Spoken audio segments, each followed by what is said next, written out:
steady and grounded Taurus, it is time for us to look at your astro predictions for January 2025.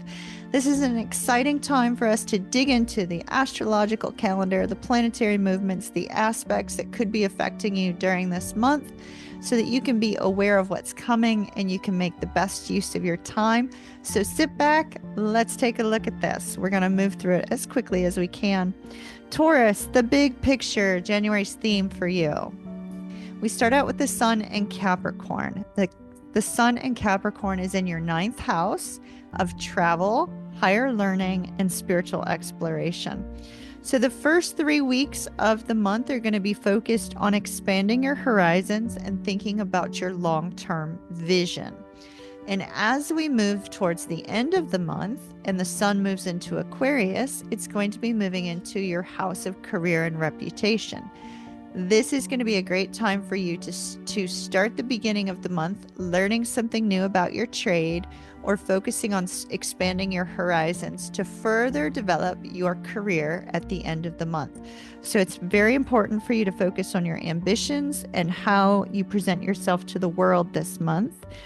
There will be a need, though, between a balance between personal growth and professional aspirations. So you're going to have to try to find that good mix of learning and growing, as well as actually pursuing things within the career front. Now let's talk about something that has not been going right for you in the last couple weeks, Taurus. So we had Mercury retrograde and it was stationed direct in the middle of December, and we're still sitting in the post shadow as we roll into January. This post shadow energy will be completely gone about mid-January and things will start to open up for you. So what does this mean to you, Taurus?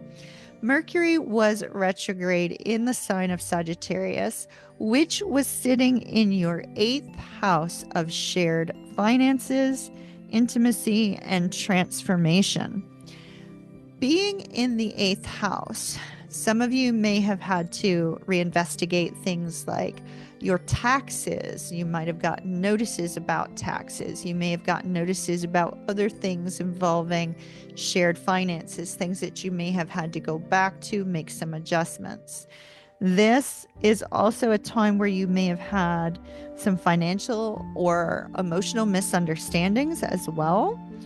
This should start to clear up by about mid-January. So you should see things start to clear up, but it may be important for you in the middle of the month to revisit any agreements you made with other people that involve financial transactions and any conversations you've had with regards to financial transactions, things of that nature, to gain a fresh perspective as you roll towards the end of January. Very important for you to do that. Uranus stations direct at the end of January. I believe it's January 30th. Let me look at my calendar. January 30th, yes. And Uranus is stationing direct in your sign, which is great, but there's going to be a focus on reflecting on personal reinvention. You may get this kind of bug of wanting to reinvent yourself as you move into 2025. You can proceed forward with clarity and confidence towards the end of the month. I would not do any of that in the beginning of the month. I'd wait till the end of a month so that you can embrace changes with regards to your authentic self at that time. Okay. Now, let me look at both our astrological chart as well as my notes. We have the full moon in Cancer on January the 13th. This is going to be in your 3rd house of communication, learning, and local connections. This is a good time for you to reconnect with siblings and neighbors. It's also a great time to work on writing projects. And I would expect conversations or insights that help you to evaluate your goals, as well as any lingering concerns you may have regarding these new courses of action or regarding connecting with siblings and neighbors. So that's middle of the month, January 13th. It's a 2-week time frame that energy is going to be most strong. So take that into consideration.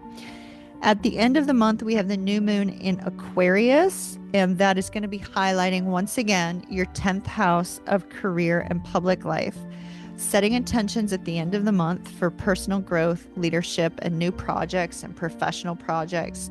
New developments in the career arena are going to be most favored at the very tail end of the month.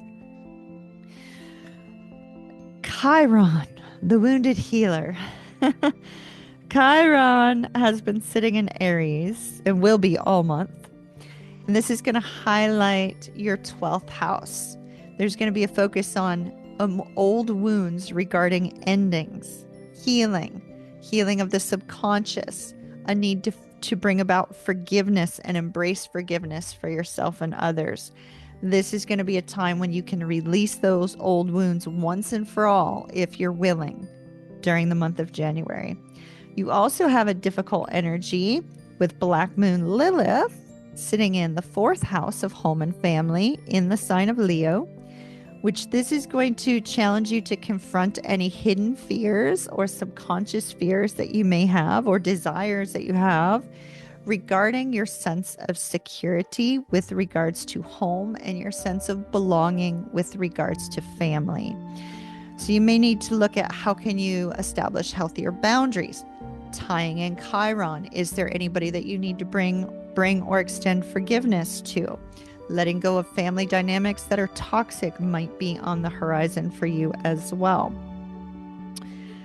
Back to the house of career.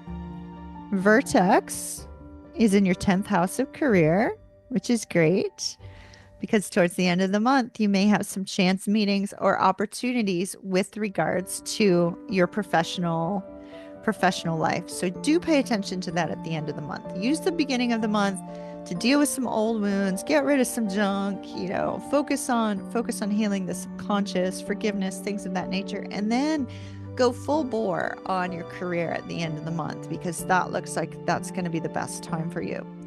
Some other significant movements for you in the month of January is Venus moving into Pisces on January 2nd. Venus is a ruler of both Taurus and Libra.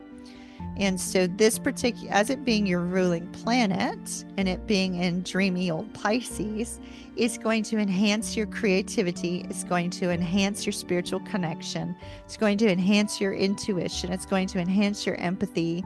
There's going to be a much softer, more compassionate energy to your relationships. And it's going to help you align with higher ideals with regards to your relationships. So do pay attention to that energy as we roll into January. That's very positive for you, Taurus. It will feel very comfortable for you with regards to relationships. The Sun in Capricorn sextile Saturn, January the 4th. This is good for long-term planning and perseverance. But once again, don't take action towards the end of the month until you get to the end of the month, because that's when you're going to be working on that solid foundation for your goals in your career, in your finances, and your professional development. But get started on that planning at the beginning of the month. Planning to move towards those things at the end of the month is going to be very favored for you. Also, around the time of the full moon, we have a very harmonious trine between Sun and Uranus, which can bring some good insights and positive change that will align with your personal values, Taurus. So that's super important for you.